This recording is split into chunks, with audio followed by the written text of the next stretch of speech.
Hello everyone, स्वागत है आप सभी का ऑनलाइन स्टडी में। इस वीडियो में हम बात करने वाले हैं बिहार पुलिस कांस्टेबल का मॉक टेस्ट नंबर 6। अगर आपने इससे पहले के बाकी के 5 सेट्स तक नहीं देखा है तो जा करके ज़रूर देखें। इस वीडियो के नीचे डिस्क्रिप्शन में आपको लिंक दिया गया। सारे क्वेश्चंस बिल्कुल CSPC के पैटर्न पे सजाए गए, तो इस वीडियो को एंड तक देखिए और अपना स्कोर नीचे कमेंट्स करके बताइए कि आपने आउट ऑफ 50 से कितना स्कोर किया। तो चलिए हम इस वीडियो को शुरू करते हैं। वीडियो को शुरू करने से पहले आपसे एक छोटा सा रिक्वेस्ट ये करूंगा कि आप लोग अपने साथ एक नोटबुक और पेन लेकर के बैठ जाइए, क्योंकि सभी क्वेश्चंस का राइट आंसर अपने नोटबुक पे नोट डाउन कर लीजिएगा और लास्ट में अपना कमेंट करके बताइए कि कितना स्कोर किया आपने। ठीक है, तो चलिए शुरू करते हैं। सबसे पहला क्वेश्चन का राइट आंसर बताइए कि क्या होगा। सिंधु सभ्यता के बारे में कौन सा कथन असत्य है। ध्यान से पढ़िएगा, असत्य आपको बताना है कि इनमें से कौन सा कथन सिंधु सभ्यता के बारे में सही नहीं है। तो देखिए, मैं आपको बता दूं कि नगरों में नालियों की सुदृढ़ व्यवस्था थी, बिल्कुल सही है। व्यापार और वाणिज्य उन्नत दशा में था, बिल्कुल सही है। मातृदेवी की उपासना की जाती थी, बिल्कुल सही है। लेकिन गलत पॉइंट ये है कि वो लोग लोहे से परिचित थे। आपको पता है कि सिंधु सभ्यता में कहीं भी लोहे के साक्ष्य नहीं मिले, इसलिए ऑप्शन हम डी को टिक करेंगे, ये गलत हो जाता है। ऑप्शन डी यहाँ पे सही है। ठीक है, चलिए सेकेंड क्वेश्चन का राइट आंसर बताइए कि क्या होगा। मलेरिया के परजीवी प्लाज्मोडियम के जीवन चक्र के अन्वेषण के लिए वैज्ञानिक रोनाल्ड रस को नोबेल पुरस्कार मिला था। कब मिला था ये आपको बताना है। रोनाल्ड रस को नोबेल प्राइज़ कब दिया गया था? तो 1902 ईस्वी में दिया गया था। ऑप्शन हम यहाँ पे बी को टिक करेंगे। ठीक है, नोबेल पुरस्कार की स्टार्टिंग 1901 से हुई थी, ये आपको याद रखना है। थर्ड क्वेश्चन ये कह रहा है कि उज्जैन का प्राचीन नाम क्या है। बताइए, उज्जैन का प्राचीन नाम क्या है? तो देखिए, उज्जैन का प्राचीन नाम अवंतिका था। ऑप्शन हम यहाँ पे ए को टिक करेंगे। ठीक है, और साथ साथ एक क्वेश्चन ये बन सकता है कि उज्जैन जो है वो किस नदी के किनारे अवस्थित है। तो ये शिप्रा नदी के किनारे अवस्थित है, ये आप याद रखिएगा। फोर्थ क्वेश्चन का राइट आंसर बताइए कि क्या होना चाहिए। ईस्ट इंडिया कंपनी के नेतृत्व में रॉबर्ट क्लाइव का उत्तराधिकारी निम्नलिखित में से कौन था। ईस्ट इंडिया कंपनी के नेतृत्व में रॉबर्ट क्लाइव का उत्तराधिकारी कौन हुआ? तो रॉबर्ट क्लाइव का उत्तराधिकारी लॉर्ड हेस्टिंग्स कह सकते हैं। ऑप्शन हम सी को टिक करेंगे। नेक्स्ट प्रश्न ये बनता है कि किस राजपूत शासक ने जीज मोहम्मद शाही नामक आंकड़ों का समूह बनाया जिससे लोग खगोल संबंधी अवलोकन कर सकें। बताइए, इस क्वेश्चन का सही आंसर क्या होना चाहिए। जीज मोहम्मद शाही नामक आंकड़ों का समूह किसने बनाया था?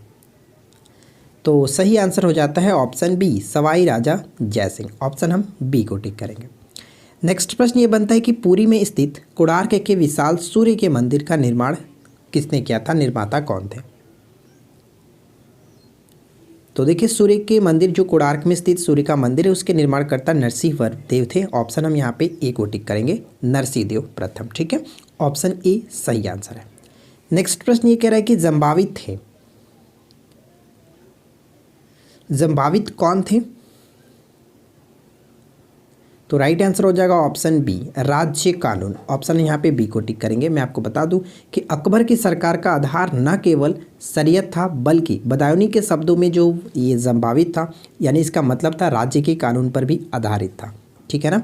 चलिए अगला प्रश्न ये कह रहा है, शिवाजी महाराज औरंगजेब के आगरा दरबार में कब उपस्थित हुए थे। अगर आपको हमारी वीडियो अच्छी लग रही है तो वीडियो को लाइक कर दीजिए, अपने दोस्तों के साथ अधिक से अधिक प्लीज़ शेयर कर दीजिए कीजिए, और साथ ही साथ चैनल पे पहली बार आए हैं और इस वीडियो को आप फर्स्ट टाइम देख रहे हैं तो आप हमारे साथ जुड़ सकते हैं चैनल को सब्सक्राइब करके, क्योंकि यहाँ पे आपको रोजाना जो कि बिहार पुलिस का सेट भी प्रोवाइड करा जाता है और साथ ही साथ बिहार SI प्रीलिम्स के लिए भी सेट प्रोवाइड कराया जाता है। तो आप हमारे साथ जुड़ करके दोनों एग्जाम्स के प्रिपरेशन काफ़ी अच्छे तरीके से कर सकते हैं। तो फिलहाल मैं आपको बता दूँ इस क्वेश्चन का सही आंसर होगा 1666 ईस्वी। ऑप्शन बी को टिक करेंगे। अगला प्रश्न हमारा ये कह रहा है कि पुर्तगाली उपनिवेश का प्रथम गवर्नर भारत में कौन हुआ। तो देखिए, मैं आपको बता दूं कि पुर्तगाली उपनिवेश का प्रथम गवर्नर भारत में जो हुआ था वो ऑप्शन सी को टिक करेंगे, फ्रांसिस्को डी अल्मेडा। ठीक है, इससे एक जुड़ी क्वेश्चन पूछा जाता है कि ब्लू वाटर पॉलिसी को किसने अपनाया था, किसने लागू किया था। तो फ्रांसिस्को डी अल्मेडा ही था, इसको आप याद रखिएगा। चलिए नेक्स्ट क्वेश्चन का राइट आंसर बताइए कि क्या होगा। The ship with its crew Khalistan gone to the bottom of the sea. यहाँ पे आपको भरना है क्या होना चाहिए सही आंसर। आपको पता है कि एग्जाम्स में आपको डेफिनेटली 3 से 4 क्वेश्चन जो कि इंग्लिश के भी रहते हैं, तो यहाँ पे मैंने कोशिश की है कि इंग्लिश के भी 2-3 क्वेश्चन इंक्लूड किया जाए हर सेट में। ठीक है, तो देखिए इस क्वेश्चन का राइट आंसर क्या होगा। यहाँ पे जो आप देख रहे हैं शिप एक यहाँ पे कह सकते हैं सिंगुलर सब्जेक्ट है। तो आपको पता है कि सिंगुलर सब्जेक्ट के साथ सिंगुलर वर्ब भी होता है, तो यहाँ पे सिंगुलर सब्जेक्ट है तो सिंगुलर वर्ब भी होगा। तो सिंगुलर वर्ब में यहाँ पे हम भर सकते हैं जो कि हैज़, यानी ऑप्शन हम यहाँ पे ए को टिक करेंगे, हैज। ठीक है, हैज़ बिल्कुल यहाँ पे करेक्ट आंसर होगा। चलिए नेक्स्ट प्रश्न क्या कह रहे हैं। अगला प्रश्न ये बनता है कि सिंधु सभ्यता निम्नलिखित में से किस युग में पड़ता है। सिंधु सभ्यता निम्नलिखित में से किस युग में पड़ता है। तो राइट आंसर हो जाएगा ऑप्शन, हम यहाँ पे डी को टिक करेंगे, आधि ऐतिहासिक काल, proto historical period, option D को टिक करेंगे। नेक्स्ट प्रश्न ये कह रहा है कि सल्तनत काल में दीवाने कोही नामक एक अलग विभाग की स्थापना किसने की थी। सल्तनत काल में दीवाने कोही नाम का एक अलग विभाग की स्थापना किसने की थी। तो दीवाने कोही, ठीक है, दीवाने कोही, तो राइट आंसर क्या होगा, मोहम्मद बिन तुगलक, ऑप्शन बी को टिक करेंगे। और दीवाने कोही जो था ये एक कृषि विभाग था। ठीक है, ऑप्शन हम बी को टिक करेंगे। नेक्स्ट क्वेश्चन कह रहा है कि निम्नलिखित में से कौन प्रोटीन का निर्माण करता है। प्रोटीन का निर्माण जो होता है वो किससे होता है, एमिनो अम्ल से, ऑप्शन बी बिल्कुल सही आंसर होगा। नेक्स्ट प्रश्न का राइट आंसर बताइए। प्रिज्म से गुजरने पर प्रकाश का कौन सा जो रंग है वो सबसे अधिक विचलन दर्शाता है। कहने का मतलब ये हुआ कि अगर हमारा जो प्रिज्म है, अगर यहाँ पे मैं श्वेत प्रकाश को गुजारूंगा तो ये 7 रंगों में विभक्त होगा। ठीक है, 4, 5, 6 और ये 7 रंगों में विभक्त होगा। तो सबसे ज़्यादा जो विचलन हुआ ये आप कह सकते हैं सबसे ज़्यादा विचलन ये हुआ। तो सबसे कम विचलन लाल कलर का होता है और सबसे ज़्यादा जो विचलन होता है वो बैंगनी कलर का होता है। तो सबसे अधिक विचलन दर्शाएगा बैंगनी कलर, यानी ऑप्शन हम सी को टिक करेंगे। ठीक है, ऑप्शन हम यहाँ पे सी करेक्ट आंसर कर सकते हैं। चलिए फिलहाल देखिए नेक्स्ट क्वेश्चन क्या है। अगला प्रश्न बनता है कि सलाल जल विद्युत परियोजना किस राज्य या केंद्र शासित प्रदेश में स्थित है। सलाल जल विद्युत परियोजना करेक्ट आंसर होगा ऑप्शन बी, जम्मू कश्मीर में चिनाब नदी पर स्थित है।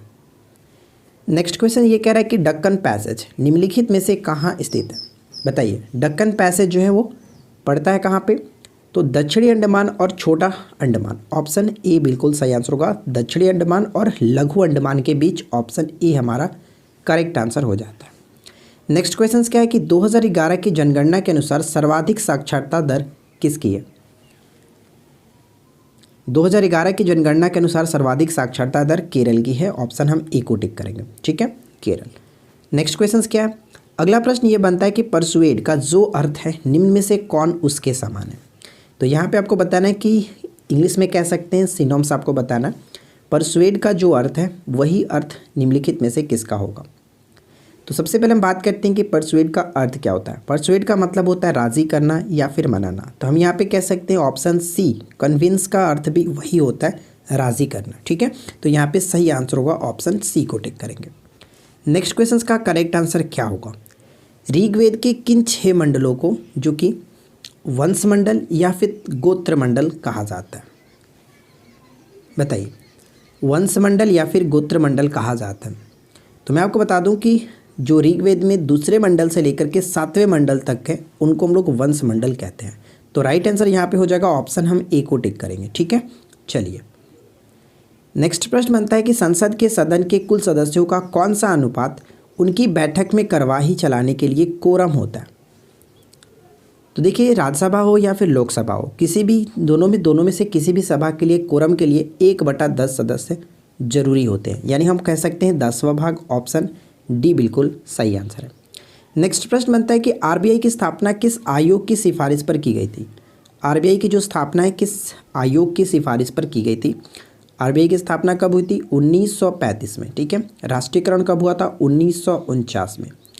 तो ये ध्यान रखेंगे। और सिफारिश थी हिल्टन आयोग, ऑप्शन हम सी को टिक करेंगे। क्लियर, चलिए नेक्स्ट प्रश्न, दिल्ली में स्थित शांतिवन समाधि स्थल है। दिल्ली में स्थित जो शांतिवन है वो किसका समाधि स्थल है। मुझे उम्मीद है कि आप लोग को वीडियो ज़रूर अच्छी लग रही होगी। वीडियो अच्छी लग रही है तो लाइक ज़रूर कर दीजिएगा, बिना लाइक की किसी को नहीं जाना। और इसी तरह की रोज़ाना मॉक टेस्ट एक देने के लिए आप हमारे साथ जुड़े रह सकते हैं। चैनल को सब्सक्राइब ज़रूर कर लीजिए। तो देखिए, शांतिवन जो है वो जवाहरलाल नेहरू जी का एक समाधि स्थल है, ऑप्शन हम बी को टिक करेंगे। नेक्स्ट क्वेश्चन कह रहा है कि लोसांग एक उत्सव है जो मनाया जाता है। बताइए कि लोसांग उत्सव जो है वो मनाया जाता है किस राज्य में। तो करेक्ट आंसर होगा ऑप्शन ए, सिक्किम में मनाया जाता है लोसांग उत्सव। नेक्स्ट क्वेश्चन का करेक्ट आंसर क्या होगा। भारत में पुनर्जागरण का जनक कहा जाता है। भारत में पुनर्जागरण का जनक किसे कहा जाता है। तो यहाँ पे सही आंसर हम टिक करेंगे ऑप्शन बी, राजा राम मोहन राय को भारत में पुनर्जागरण का जनक कहा जाता है। नेक्स्ट प्रश्न, आलू में ब्लैक हार्ट का कारक कौन है?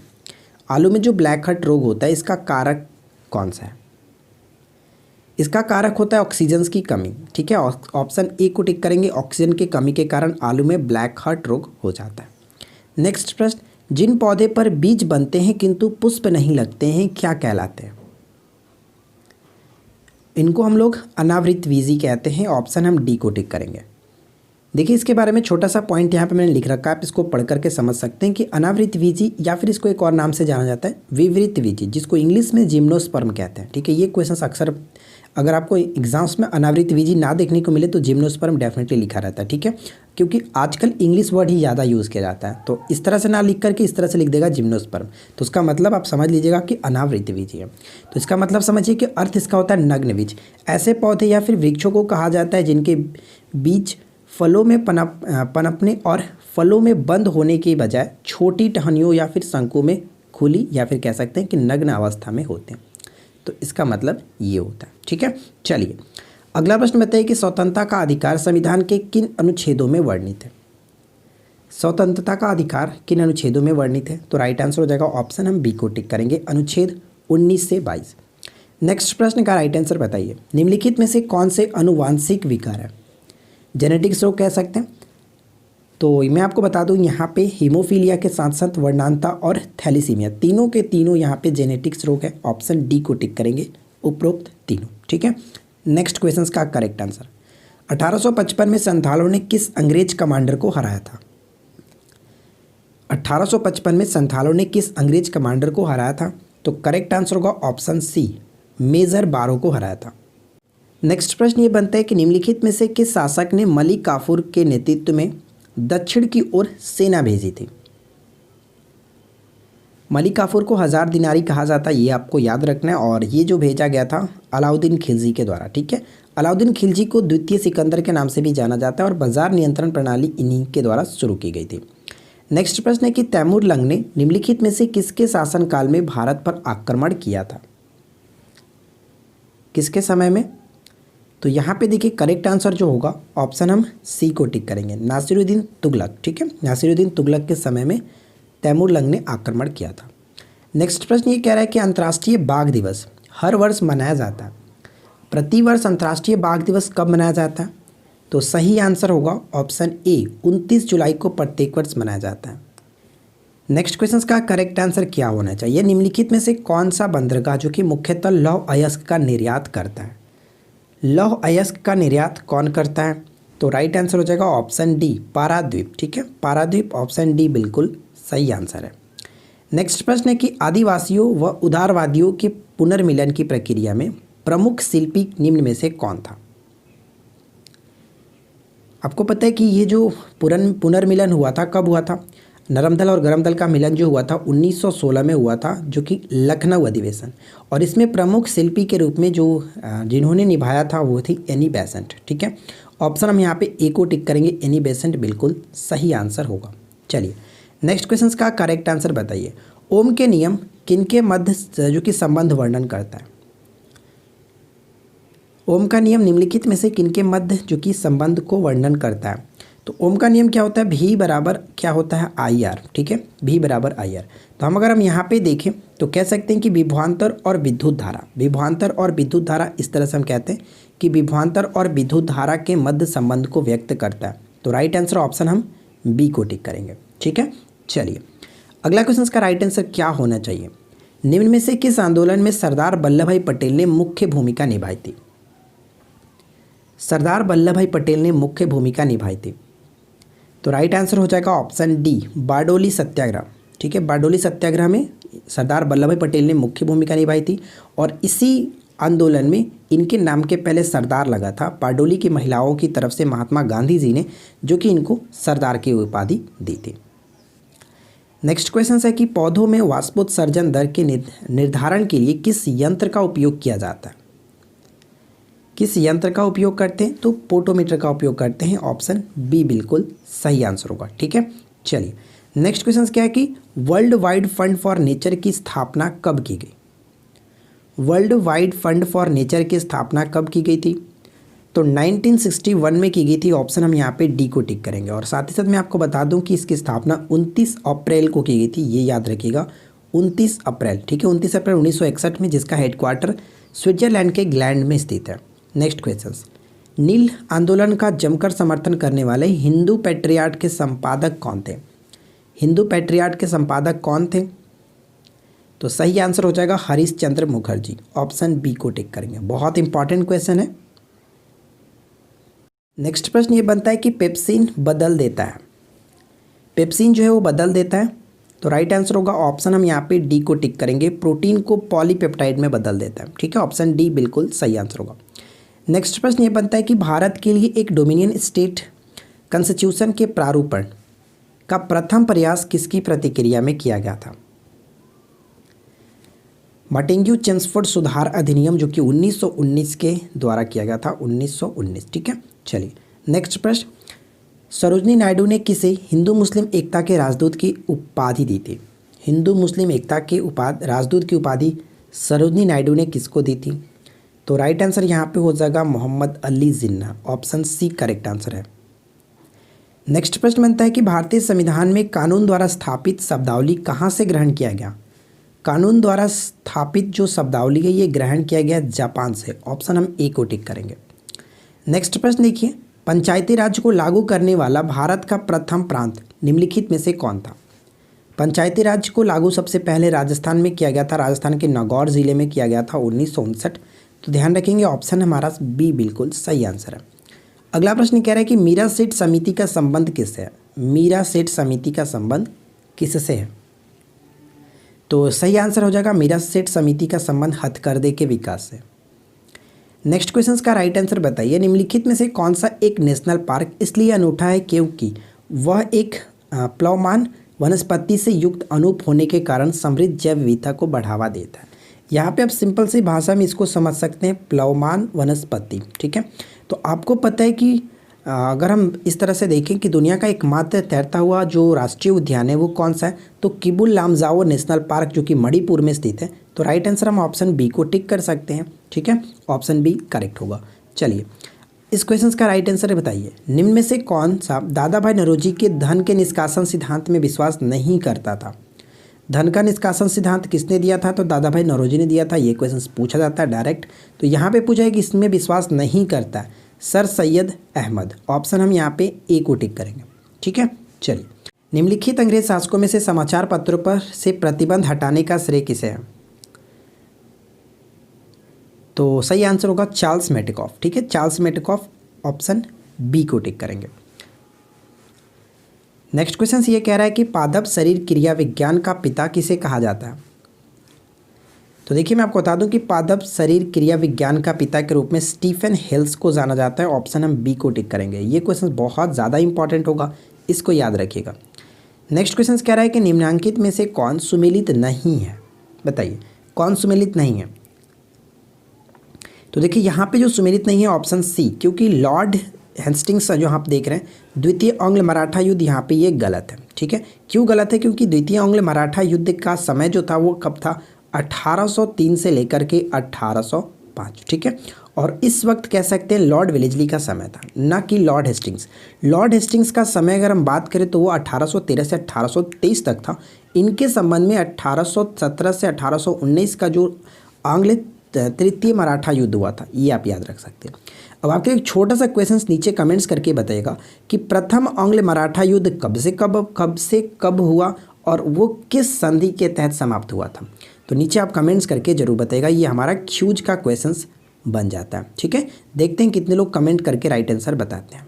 तो अगर आपको ये वीडियो अच्छी लगी हो तो वीडियो को लाइक कर दीजिएगा, अपने दोस्तों के साथ शेयर कर दीजिएगा, और चाहते हैं कि इसी तरह की रोजाना मॉक टेस्ट आपको मिलती रहे तो आप हमारे चैनल के साथ जुड़ सकते हैं। चैनल को सब्सक्राइब करके नोटिफिकेशन बेल को ज़रूर ऑन रखें।